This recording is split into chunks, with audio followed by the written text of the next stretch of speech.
is Friday, May 13th, where I am. And I just came back from a few hours of coaching. So that's why we're having the late stream today. It's 6 p.m. my time. But since you're just watching the VOD, it can be whatever time you want. So welcome, hello, good morning, good night, all that good stuff. So in a couple minutes, I will start reading The Resident Patient. But until then, I hope you're doing well. Not much news going on. Stream is at our usual time of 2:30 Pacific time, p.m. On Saturday.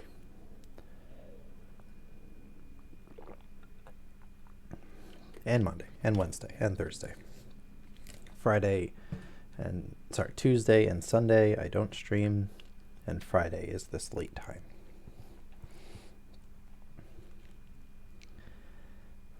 But yeah. No idea if we're actually going to get any viewers today, but I will start reading at 6:03, 6:04, regardless. Because you don't need to sit here and wait for me, so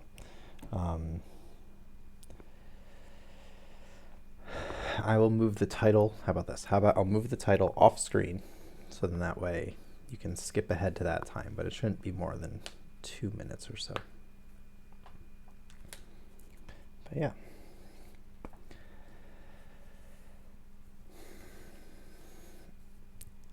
Last time we read about the crooked man, in which a wife and a husband who seemed to be doing very well for years and years and years, iconic couple in the army, just suddenly broke apart one evening. There was yelling, and their servants couldn't get into the room because it was locked, until eventually the woman started screaming in anguish as opposed to in anger, and the man started gurgling and not making any noise. So one of the servants ran around, broke in through the window, and saw that the husband had taken a blow to the back of the head. Very not looking good for the wife. But what Sherlock Holmes noticed was that they couldn't find the key on either side of the door in any part of the house, which means that they had to have locked, and they locked it after entering the room. So they had to have locked the door and then made the key disappear, and the easiest way to do that is if a third party was involved. So Sherlock Holmes went about trying to find who this third party is, and it turns out that on the way home that evening, the wife ran into an old suitor, let's say, fiance potentially, and it turns out that he was not dead. She had thought that he died, and he told her, and he eventually told Holmes also, that the husband who died had sent him off on a fool's errand in the army, and he spent years getting tortured and interrogated and beaten and malnourished because he got caught by the opposing army. The husband who died was like a higher rank than him, and since they were competing for the girl, he sent him off to die basically. And he eventually came back as an old man 20-30 years later, saw his wife, or saw his lover, saw his suitor, saw this woman that he loved, and she thought he was dead. So she freaked out, and then eventually the original suitor, the one who was the crooked man, who has like a hunchback now that he was beaten so much and so forth, he came in, and the husband, in all of his guilt, like tripped or hit his head on something and he died. All right, hello one viewer. You are just in time for me to get started reading. So, without further ado, The Resident Patient, Chapter 9 of 12 in the Memoirs of Sherlock Holmes. In glancing over the somewhat incoherent series of memoirs with which I have endeavored to illustrate a few of the mental peculiarities of my friend Mr. Sherlock Holmes, I have been struck by the difficulty which I have experienced in picking out samples which shall in every way answer my purpose. For some tour de force, I skipped a line. For in those cases in which Holmes has performed some tour de force of analytical reasoning, and has demonstrated the value of his peculiar methods of investigation, the facts themselves have often been so slight or so commonplace that I could not feel justified in laying them before the public. On the other hand, it has frequently happened that he has been concerned in some research where the facts have been of the most remarkable and dramatic character, but where the share which he has himself taken in determining their causes has been less pronounced than I, as his biographer, could wish. I sometimes hate these long sentences. The small matter, which I have chronicled under the heading A Study in Scarlet, which was the first story in the first book, and that other later one connected with the loss of the Gloria Scott, may serve as examples of the Scylla, and Charybdis, I don't know what those words are, which are forever threatening the historian. It may be that in the business of which I am now about to write, the part which my friend played is not sufficiently accentuated, and yet the whole train of circumstances is so remarkable that I cannot bring myself to omit it entirely from this series. I cannot be sure of the exact date, for some of my memoranda upon the matter has been mislaid, but it must have been towards the end of the first year during which Holmes and I shared our chambers in Baker Street. It was boisterous October weather, and we had both remained indoors all day, I because I feared with my shaken health to face the keen autumn wind, while he was deep in some of those abstruse chemical investigations which absorbed him utterly as long as he was engaged upon them. Towards evening, however, the breaking of a test tube brought his research to a premature ending, and he sprang up from his chair with an exclamation of this is the Memoirs of Sherlock Holmes. This is the fourth book, I believe, in the series, written in 1850s or something like that. Sometime in the 1800s. No worries. No need to apologize. I'm glad you're here. A day's work ruined, Watson, said he, striding across the window. Ha! The stars are out, and the wind has fallen. What do you say to a ramble through London? I was weary of our little sitting-room and gladly acquiesced. For 3 hours we strolled about together, watching the ever-changing kaleidoscope of life as it ebbs and flows through Fleet Street and the Strand. Holmes had shaken off his temporary ill-humor, and his characteristic talk, with its keen observance of detail and subtle power of inference, held me amazed and enthralled. It was 10 o'clock before we reached Baker Street again. A brougham was waiting at our door. A doctor's general practitioner, I perceive, said Holmes. Cool. Welcome from Africa.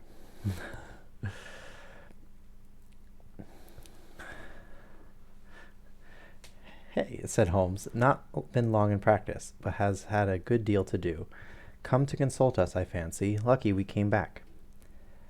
I was sufficiently conversant with Holmes's methods to be able to follow his reasoning, and to see that the nature of state of the various medical instruments in the wicker basket which hung in the lamplight inside the brougham had given him the data for his swift deduction. The light in our window above showed that this late visit was indeed intended for us. With some curiosity as to what could have sent a brother medico to us at such an hour, I followed Holmes into our sanctum. For those of you who don't know, Watson is an ex-military doctor. He was a doctor in the army, and so he has some connections to some other medicine men. What are you guys talking about? No one's a monkey.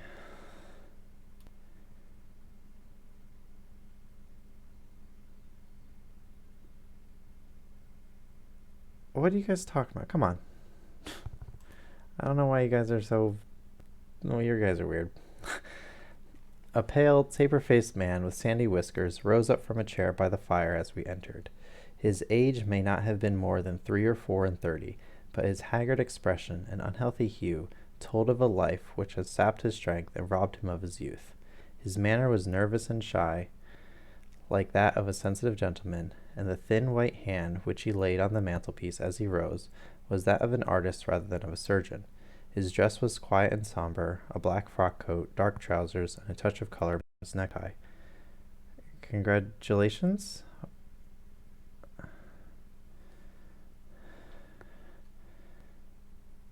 Good evening, doctor, said Holmes cheerily. I am glad to see that you've only been waiting a very few minutes. You spoke to my coachman, then? No, it was the candle on the side table that told me. Pray resume your seat and let me know how I can serve you.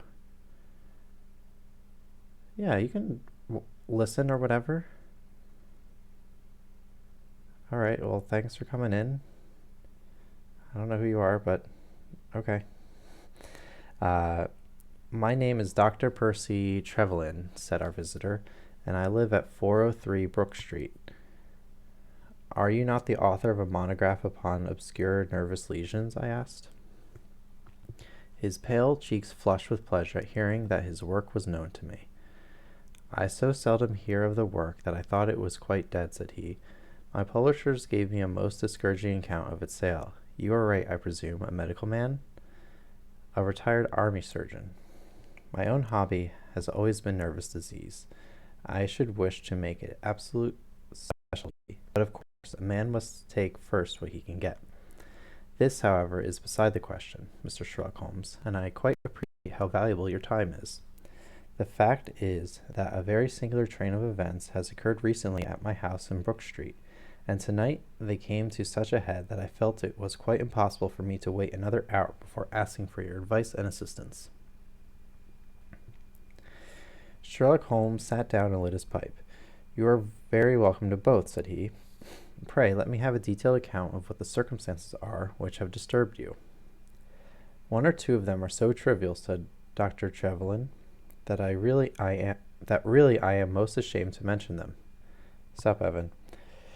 I don't know if you saw this, but two very strange people were talking in chat to each other. I'm assuming they were both bots or something, but it was very weird.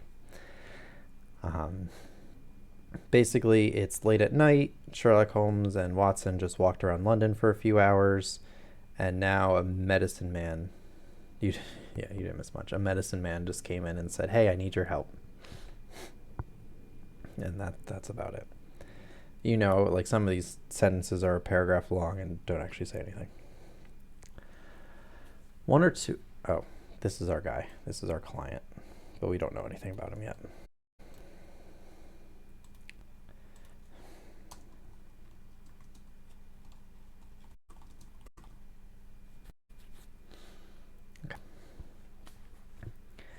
One or two of them are so trivial, said Dr. Trevelyan, that really I am almost ashamed to mention them, but the matter is so inexplicable, and the recent turn which is taken is so elaborate, that I shall lay it all before you, and you shall judge what is essential and what is not. I am compelled, to begin with, to say something of my own college career. Okay, I am a London University man, and I am sure that you will not think that I am unduly singing my own praises if I say that my student career was considered by my professors to be a very promising one. Yawn. After I graduated, I continued to devote myself to research, occupying a minor position in King's College Hospital, and I was fortunate enough to excite considerable interest by my research into the pathology of catalepsy, and finally to win the Bruce Pickerton Prize and medal by the monograph on nervous lesions to which your friend has just alluded. All right. I should not go too far if I were to say that there was a general impression at that time that a distinguished career lay before me. But the one great stumbling block lay in my want of capital. Oh, he wants money. As you will readily understand, a specialist who aims high is compelled to start in one of a dozen streets in the Cavendish Square quarter, all of which entail enormous rents and furnishing expenses. Besides this preliminary outlay, he must be prepared to keep himself for some years, and to hire a presentable carriage and horse. To do this was quite beyond my power, and I could only hope that by economy I might in 10 years' time save enough to enable me to put up my plate. Suddenly, however, an unexpected incident opened up quite a new prospect to me. Uh-oh. We've heard this before. Something just too good to be true. Coming in. This was a visit from a gentleman of the name of Blessington, who was a complete stranger to me. He came up to my room one morning and plunged into business in an instant. "You are the same Percy Trevelyan who has so distinguished a career and won a great prize lately?" said he. I bowed. "Answer me frankly," he continued, "for you will find it in your interest to do so.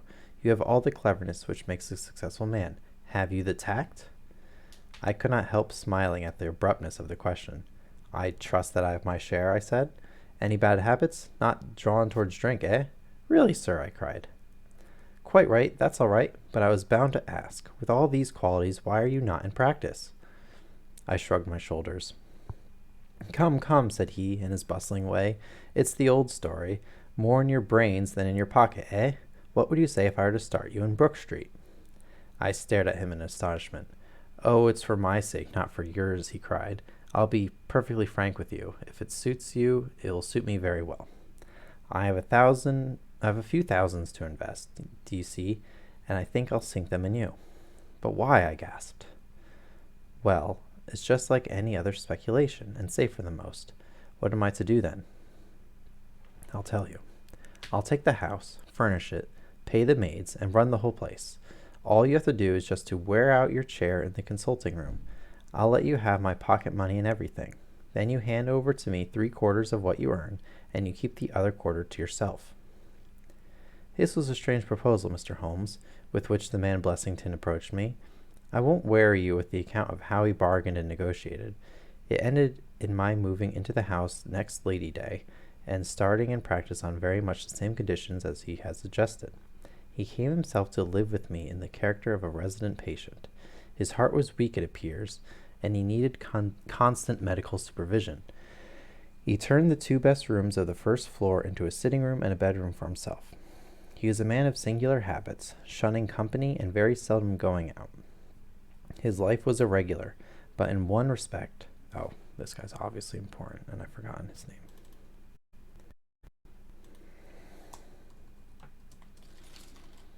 Rich, sick, needs medical care.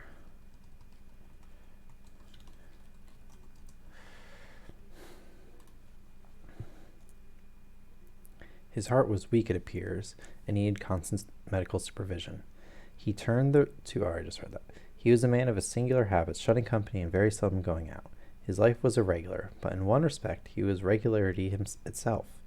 Every evening, at the same hour, he walked into the consulting room, examined the books, put down 5 and 3 pence for every guinea that I earned, and carried the rest off to the strong box in his own room. I may say with confidence that he never had occasion to regret his speculation. From the first, it was a great success. A few good cases and the reputation which I had won in the hospital brought me rapidly to the front, and during the last 2 years I have made him a rich man. So much, Mr. Holmes, for my past history of my relations with Mr. Blessington. It only remains for me now to tell you what has happened to bring me here tonight. Yes, what is the problem? Is he getting more greedy? Does he want more money?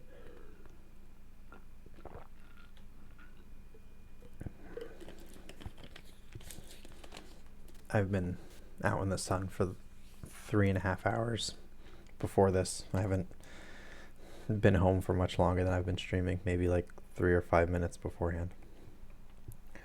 Some weeks ago, Mr. Blessington came down to me in, as it seemed to me, a state of considerable agitation. He spoke of some burglary which, he said, had been committed in the West End, and he appeared, I remember, to be quite unnecessarily excited about it, declaring that a day should not pass before we should add stronger bolts to our windows and doors. For a week he continued to be in a peculiar state of restlessness, peering continually out of the windows, and ceasing to take the short walk which had usually been the prelude to his dinner. From his manner, it struck me that he was in mortal dread of something or somebody, but when I questioned him upon the point, he became so offensive that I was compelled to drop the subject. Gradually, as time passed, his fears appeared to die away, and he had renewed his former habits, when a fresh event reduced him to the pitiable state of prostration in which he now lies. What happened was this. 2 days ago, I received the letter which I now read to you. Neither address nor date is attached to it, which I now will read to you. A Russian nobleman, who is now resident in England, it runs, would be glad to avail himself of the professional assistance of Dr. Percy Trevelyan. He has been for some years a victim to cataleptic attacks, on which, as is well known, Dr. Trevelyan is an authority. He proposes to call at about 6:15 tomorrow evening, if Dr. Trevelyan will make it convenient to be at home. This letter interests me deeply, because the chief difficulty in the study of catalepsy is the rareness of the disease. You may believe, then, that I was in my consulting room when, at the appointed hour, the page showed in the patient.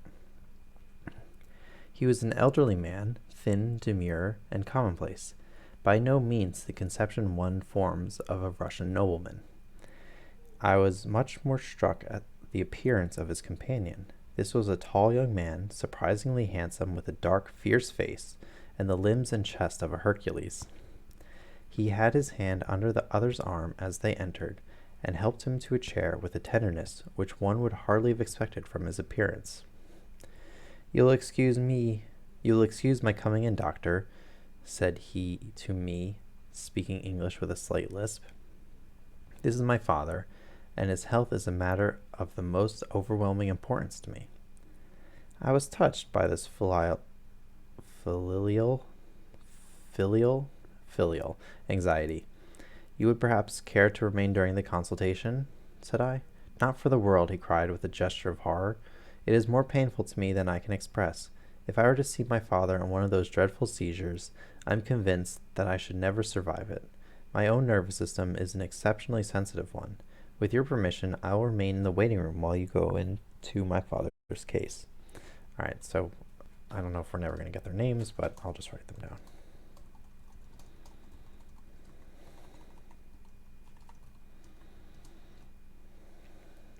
Has the illness. Trevelyan specializes in. Son of Russian nobleman. Hercules. Weak nervous system. Whatever that means. To this, of course, I assented, and the young man withdrew. The patient and I then plunged into a discussion of his case, of which I took exhaustive notes. He was not remarkable for intelligence, and his answers were frequently obscure, which I attributed to his limited acquaintance with our language. Suddenly, however, as I sat writing, he ceased to give any answer at all to my inquiries, and on my turning towards him, I was shocked to see that he was sitting bolt upright in his chair, staring at me with a perfectly blank and rigid face. He was again in the grip of his mysterious malady. My first feeling, as I have just said, was one of pity and horror. My second, I fear, was rather one of professional satisfaction. I made notes of my patient's pulse and temperature, tested the rigidity of his muscles, and examined his reflexes. There was nothing markedly abnormal in any of these conditions, which harmonized with my former experiences. I had obtained good results in such cases by the inhalation of nitrate of imel, and the present seemed an admirable opportunity of testing its virtues. The bottle was downstairs in my laboratory, so leaving my patient seated in his chair, I ran down to get it. There was some little delay in finding it, 5 minutes, let us say, and then I returned. Imagine my amazement to find the room empty and the patient gone. Of course, my first act was to run into the waiting room. The son had also gone. The hall door had been closed, but not shut. My page who admits patients is a new boy and by no means quick. He waits downstairs and runs up to show patients out when I ring the consulting room bell. He had heard nothing, but the affair remained a complete mystery.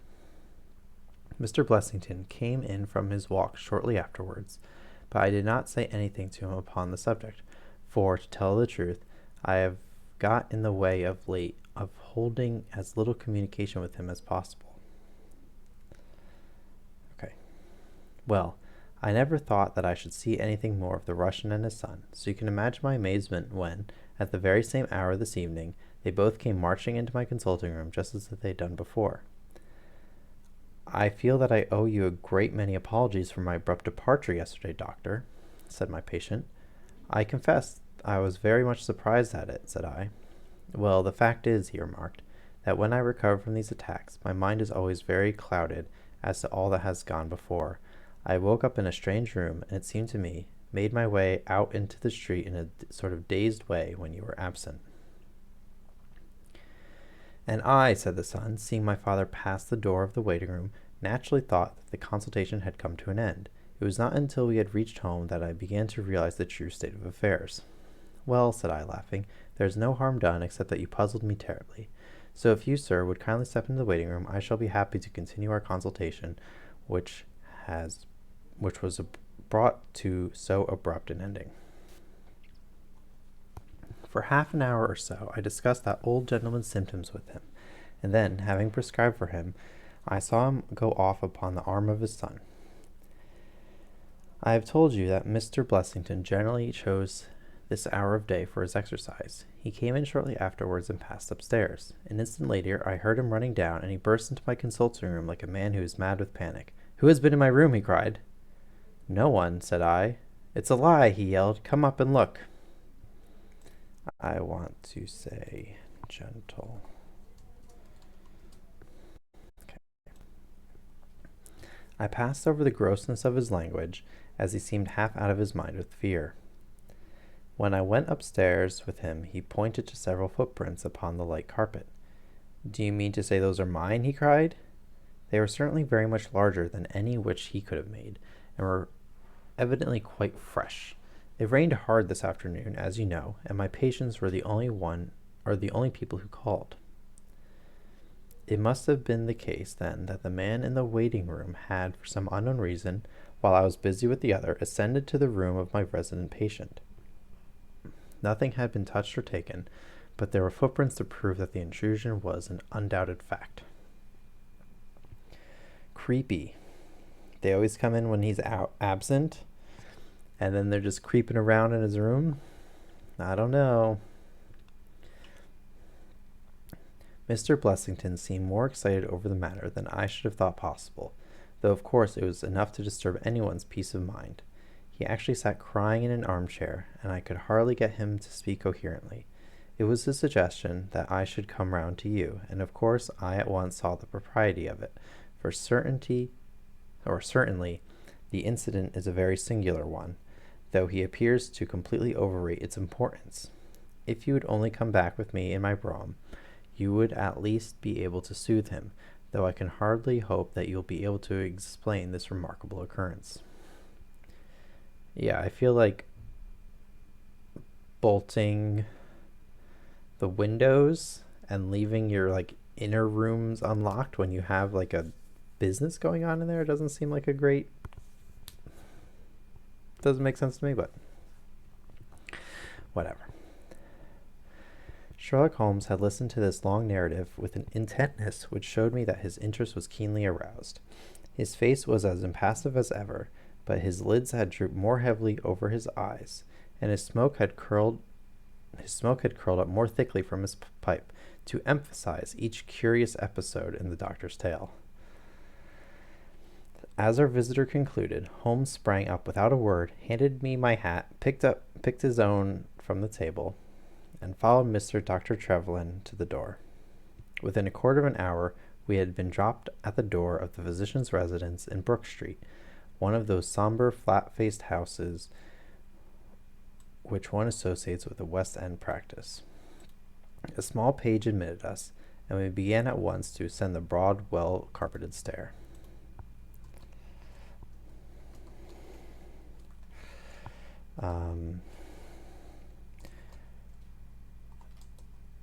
Trevelyan's home / practice plus Blessington's. Okay. But a singular interruption brought us to a standstill. The light at the top was suddenly whisked out, and from the darkness came a reedy, quivering voice. "I have a pistol," it cried. "I give you my word that I'll fire if you come any nearer." "This really grows outrageous, Mr. Blessington," cried Dr. Trevelyan. "Oh, then it is you, doctor," said the voice, with a great heave of relief. "But those other gentlemen, are they what they pretend to be?" We were conscious of a long scrutiny out of the darkness. Yes, it's all right," said the voice at last. "You can come up, and I'm sorry if my precautions have annoyed you." Precautions? You're pointing guns at people to say hello. He relit the stair gas as he spoke, and we saw before us a singular-looking man, whose appearance, as well as his voice, testified to his jangled nerves. He was very fat, but apparently had some time been much fatter, so that the skin hung about his face in loose pouches, like the cheeks of a bloodhound. He was of a sickly color, and his thin, sandy hair seemed to bristle up with the intensity of his emotion. In his hand he held a pistol, but he thrust it into his pocket as we advanced. "Good evening, Mr. Holmes," said he. "I am sure I am very much obliged to you for coming round. No one ever needed your advice more than I do. I suppose that Dr. Trevelyan has told you of this most unwarrantable intrusion into my rooms." "Quite so," said Holmes. "Who are these two men, Mr. Blessington, and why do they wish to molest you?" Well, said the resident patient in a nervous fashion. "Of course it is hard to say that. You can hardly expect me to answer that, Mr. Holmes. Do you mean that you don't know?" "Come in here, if you please. Just have the kindness to step in here." He led the way into his bedroom, which was large and comfortably furnished. "You see that?" said he, pointing to a big black box at the end of his bed. "I have never been a very rich man, Mr. Holmes. Never made but one investment in my life, as Dr. Trevelyan would tell you. But I don't believe in bankers. I would never trust a banker, Mr. Holmes. Between ourselves, what little I have is in that box, so you can understand what it means to me when unknown people force themselves into my rooms." Oh, dear. Holmes looked at Blessington in his questioning way and shook his head. "I cannot possibly advise you if you try to deceive me," said he, "but I have told you everything." Holmes turned on his heel with a gesture of disgust. "Good night, Dr. Trevelyan," said he. "And no advice for me?" cried Blessington in a breaking voice. "My advice to you, sir, is to speak the truth." A minute later, we were in the street and walking for home. We had crossed Oxford Street and were halfway down Harley Street before I could get a word from my companion. "Sorry to bring you out on such a fool's errand, Watson," he said at last. "It is an interesting case, too, at the bottom of it." "I can make little of it," I confessed. "Well, it is quite evident that there are two men, more perhaps, but at least two, who are determined for some reason to get at this fellow Blessington. I have no doubt in my mind that both on the first and the second occasion that the young man penetrated to Blessington's room, while his confederate, by an ingenious device, kept the doctor from interfering. And the catalepsy? A fraudulent imitation, Watson, though I should hardly dare to hint as much as to our specialist. It is a very easy complaint to imitate. I have done it myself." And then, by the purest chance, Blessington was out on each occasion. The reason for choosing so unusual an hour for consultation was obviously to ensure that there should be no other patient in the waiting room. It just happened, however, that this hour coincided with Blessington's constitutional, which seems to show that they were not very well acquainted with his daily routine. Of course, if they had been merely after plunder, they would have at least made some attempt to search for it. Besides, I can read in a man's eye when it is his own skin that he is frightened for. It is inconceivable that this fellow could have made two such vindictive enemies as these appear to be, without knowing of it. I hold it, therefore, to be certain that he does know who these men are, and that for reasons of his own he suppresses it. It is just possible that tomorrow may find him in a more communicative mood. Is there not one alternative, I suggested? Grotesquely improbable, no doubt, but still just as conceivable. Might the whole story of the cataleptic Russian and his son be the concoction of Dr. Trevelyan, who has, for his own purposes, been in Blessington's room? I saw in the gaslight Holmes wore an amused smile at this brilliant departure of mine. My dear fellow, said he, it was one of the first solutions which occurred to me, but I was soon able to corroborate the doctor's tale.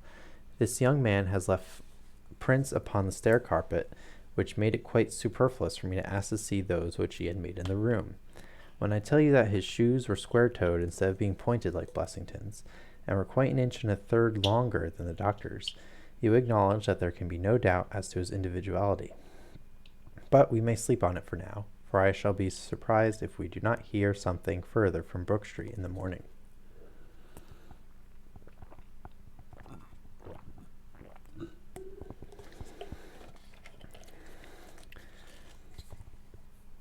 Sherlock Holmes's prophecy was soon fulfilled, and in dramatic fashion. At 7:30 next morning, in the first glimmer of daylight, I found him standing by my bedside in his dressing gown. Oh, Holmes. Holmes was standing there. I thought the doctor was standing there. There's a brougham waiting for us, Watson, said he. What's the matter, then? The Brook Street business. Any fresh news? Tragic, but ambiguous, said he, pulling up the blind. Look at this. A sheet from a notebook with, for God's sake, come at once, P.T. Trevelyan's first name is Percy, so Percy Trevelyan. Scrawled upon it in pencil. Our friend, the doctor, was hard put to it when he wrote this. Come along, my dear fellow, for it's an urgent call. In a quarter of an hour or so, we were back at the physician's house. He came running out to meet us with a face of horror. Oh, such a business, he cried with his hands to his temples. What then? Blessington has committed suicide. Holmes whistled. Yes, he hanged himself during the night. We had entered, and the doctor had preceded us into what was evidently his waiting room. I really hardly know what I am doing, he cried. The police are already upstairs. It has shaken me most dreadfully. When did you find it out? He has a cup of tea taken in to him early every morning. When the maid entered about 7, there the unfortunate fellow was hanging in the middle of the room. He had tied his cord to the hook on which the heavy lamp used to hang, and he had jumped off from the top of the very box which he showed us yesterday. Holmes stood for a moment in deep thought. With your permission, said he at last, I should like to go upstairs and look into the matter. We both ascended, followed by the doctor. It was a dreadful sight which met us as we entered the bedroom door. I have spoken of the impression of flabbiness which this man Blessington conveyed. As he dangled from the hook, it was exaggerated and intensified until he was scarce human in his appearance. The neck was drawn out like a plucked chicken's, making the rest of him seem the more obese and unnatural by contrast. He was clad only in his long nightdress, and his swollen ankles and ungainly feet protruded starkly from beneath it. Beside him stood a smart-looking police inspector who was taking notes in a pocketbook. Ah, Mr. Holmes, said he heartily as my friend entered, I am delighted to see you. Good morning, Lanner, answered Holmes. You won't think me an intruder, I am sure. Have you heard of the events which led up to this affair? Yes, I heard something of them. Have you formed any opinion? As far as I can see, the man has been driven out of his senses by fright. The bed has been well slept in, you see. There's his impression deep enough. It's about 5 a.m, you see, that suicides are most common. That would be about his time for hanging himself. It seems to have been a very deliberate affair. I should say that he has been dead about 3 hours, judging by the rigidity of the muscles, said I. Notice anything peculiar about the room? Asked Holmes. Found a screwdriver and some screws on the washhand stand. Seems to have smoked heavily during the night, too. Here are 4 cigar ends that I picked out of the fireplace. Said Holmes. Have you got his cigar holder? No, I've seen none. His cigar case, then? Yes, it was in his coat pocket. Holmes opened it and smelled the single cigar which it contained. Oh, this is a Havana, and the others are cigars of a peculiar sort, which are imported by the Dutch from their East Indian colonies. They are usually wrapped in straw, you know, and are thinner for their length than any other brand. He picked up the 4 ends and examined them with his pocket lens. 2 of these have been smoked from a holder and 2 without, said he. 2 have been cut by a not very sharp knife, and 2 have had the ends bitten off by a set of excellent teeth. This is no suicide, Mr. Lanner. It is a very deeply planned and cold-blooded murder. Impossible, cried the inspector. And why? Why should anyone murder a man in so clumsy a fashion as by hanging him? That is what we have to find out. How could they get in? Through the front door. It was barred in the morning. Then it was barred after them. How do you know? I saw their traces. Excuse me for a moment, and I may be able to give you some further information about it. Whew. Seems pretty suspicious. He went over to the door, and turning the lock, he examined it in his methodical way. Then he took out the key, which was on the inside, and inspected that also. The bed, the carpet, the chairs, the mantelpiece, the dead body, and the rope were each in turn examined, until at last he professed himself satisfied, and with my aid and that of the inspector cut down the wretched object and laid it reverently under a sheet. How about this rope? He asked. It is cut off this, said Dr. Trevelyan, drawing a large coil from under the bed. He was morbidly nervous of fire, and always kept this beside him, so that he might escape by the window in case the stairs were burning.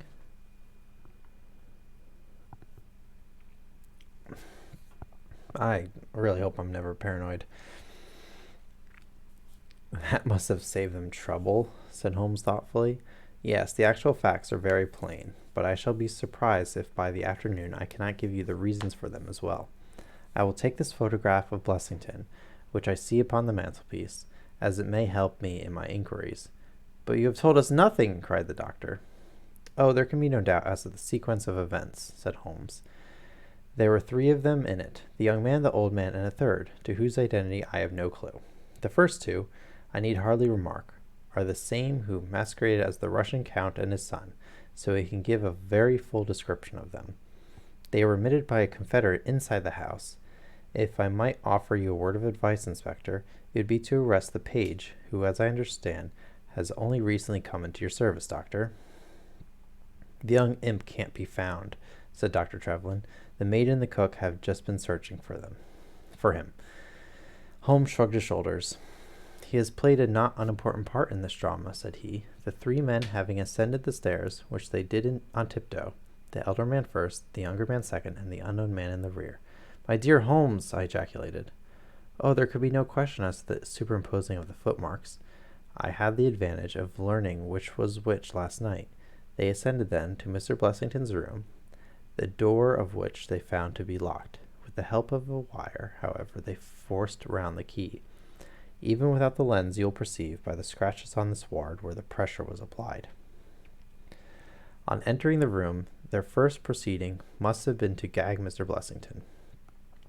He may have been asleep, or he may have been so paralyzed with terror as to have been unable to cry out. These walls are thick, and it is conceivable that his shriek, if he had time to utter one, was unheard. Having secured him, it is evident to me that a consultation of some sort was held. Probably it was something in the nature of a judicial proceeding. It must have lasted for some time, for it was then that the cigars were smoked. The older man sat in that wicker chair. It was he who used the cigar holder. The younger man sat over yonder. He knocked his ash off against the chest of drawers. The third fellow paced up and down. Blessington, I think, sat upright in the bed, but of that I cannot be absolutely certain. Well, it ended by their taking Blessington and hanging him. The matter was so prearranged that it is my belief that they brought with them some sort of block or pulley, and those screws were, as I conceive, for fixing it up. Seeing the hook, however, they naturally saved themselves the trouble. Having finished their work, they made off, and the door was barred behind them by their confederate. We had all listened with the deepest interest to the sketch of the night's doings, which Holmes had deduced from signs so subtle and minute that even when he pointed them out to us, we could scarcely follow them in his reasoning. The inspector hurried away on the instant to make inquiries about the page, while Holmes and I returned to Baker Street for breakfast. "I'll be back by 3, said he, when he had finished our meal. "Both the inspector and the doctor will meet me here at that hour, and I hope by that time I have cleared up any little obscurity which may still be present." Our visitors arrived at the appointed time, but it was 3:45 before my friend put in his appearance. From his expression as he entered, however, I could see that all had gone well with him. "Any news, Inspector?" "We have got the boy, sir." "Excellent, and I have got the men." "You have got them," we cried, all three. "Well, at least, I have got their identity. This so-called Blessington, as I expected, well known at headquarters, and so are his assailants. Their names are Biddle, Hayward, and Moffat." "The Worthington Bank gang!" cried the inspector. "Precisely," said Holmes. "Then Blessington must have been Sutton." "Exactly," said Holmes. "Why, that makes it as clear as crystal," said the inspector. But Trevelyan and I looked at each other in bewilderment. "You must surely remember the great Worthington Bank business," said Holmes. 5 men were in it. These 4 and a 5th called Cartwright. Tobin, the caretaker, was murdered, and the thieves got away with £7,000. This was in 1875. They were all 5 arrested, but the evidence against them was by no means conclusive. This Blessington, or Sutton, who was the worst of the gang, turned informer. On his evidence, Cartwright was hanged, and the other 3 got 15 years apiece. When they got out the other day, which was some years before their full term, they set themselves, as you perceive, to hunt down the traitor and to avenge the death of their comrade upon him. Twice they tried to get at him and failed. A 3rd time, you see, it came off. Is there anything further which I can explain, Dr. Trevelyan?" "I think you have made it all remarkably clear," said the doctor. "No doubt the day on which he was perturbed was the day when he had seen of the release in the newspapers." "Quite so. His talk about a burglary was the merest blind." "But why could he not tell you this?" "Well, my dear sir, knowing the vindictive character of his old associates, he was trying to hide his own identity from anyone as long as he could. His secret was a shameful one, and he could not bring himself to divulge it. However, wretch as he was still living under the shield of British law, and I have no doubt, Inspector, that you will see that, though the shield may fail to guard, the sword of justice is still there to avenge." Such were the singular circumstances in connection with the resident patient and the Brook Street doctor. From that night nothing has been seen of the 3 murderers by the police, and it is surmised— Wait, I thought they caught the boy.